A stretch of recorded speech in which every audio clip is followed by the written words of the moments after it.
سمجھے؟ جی. اور دوسرا میرا یہی تھا اسی طرح کہ وہ ابورشن کس حالت میں اجازت ہے؟ آپ کے سارے سوال شادی شدہ ہیں.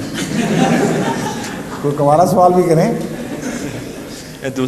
ہاں کیا ہے وہ بتا دیں.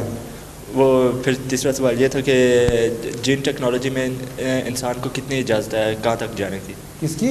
سائنس میں جو بایولوجی میں ایسے وہ ریسسٹینس فیکٹر وغیرہ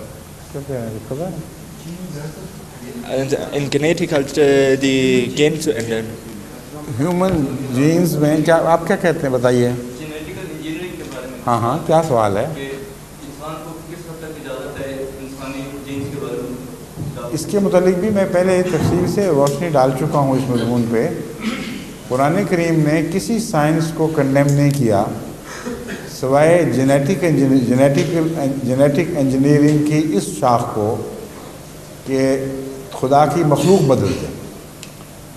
جہاں بھی تخلیق میں دخل اندازی ہوگی اور مخلوق بدل کر نئی مخلوق پیدا کرنے کی اٹیمپٹ ہوگی اس کو اللہ تعالیٰ نے واضح طور پر قرآن کریم میں کنڈیم فرمایا ہے، اس کو رد کیا ہے اور فرمایا ہے یہ شیطانی وسوسوں کے نتیجے میں ایسا ہوگا. شیطان حکم دے گا تو ایسا کریں گے.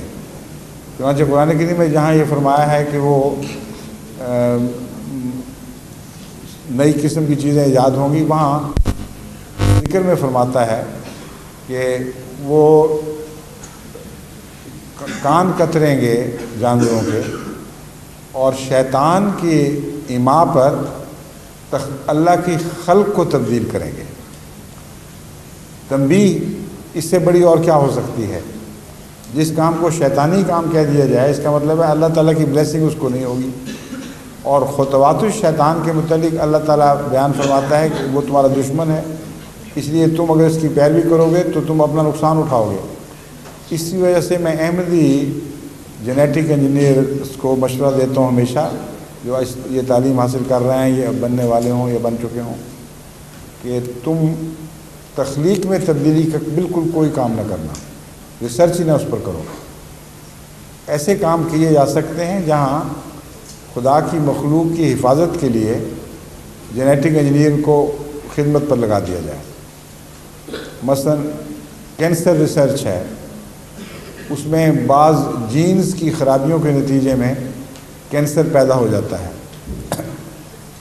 ان جین کو تبدیل کر دیا جائے ہیلتھی جین سے اور اس کے نتیجے میں اس بیماری سے نجات مل جائے تو اللہ کی تخلیق میں تبدیلی نہیں ہے بلکہ اللہ کی تخلیق کی حفاظت ہے.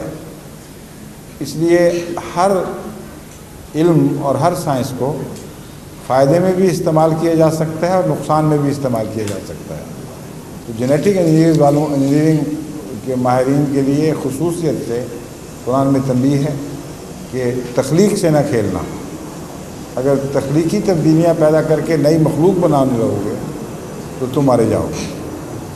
اور اس کے آثار ابھی سے ظاہر ہو رہے ہیں کیونکہ جینیٹک انجینئرنگ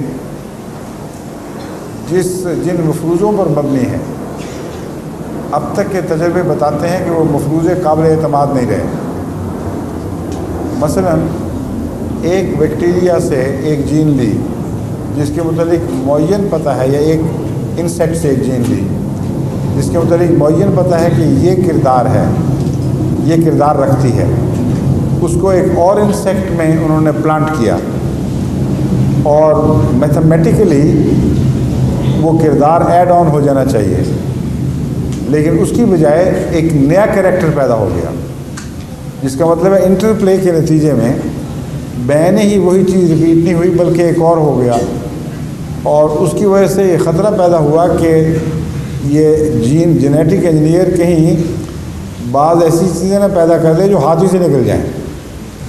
اس لیے امریکہ میں اس کے خلاف ایک بڑی زبردست موومنٹ چل پڑی ہے اور خود سائنٹسٹ جو اس بات کے ماہر ہیں وہ دو گروہوں میں بٹ گئے ہیں. بعض سائنٹسٹ بڑے نالجبل، باہر والوں کی بات نہیں کر رہا، صاحب علم لوگ وہ بڑے سخت احتجاج کر رہے ہیں. وہ کہہ رہے ہیں کہ ہو سکتا ہے انسانیت کو مٹانے میں خود انسان ایک کردار ادا کرے اور جینیٹک انجینئرنگ کے ذریعے ایسے جانور، ایسے بیکٹیریا، ایسی مخلوق پیدا کر دے جس پر قابو کرنا پانا انسان کے بس میں نہ رہے.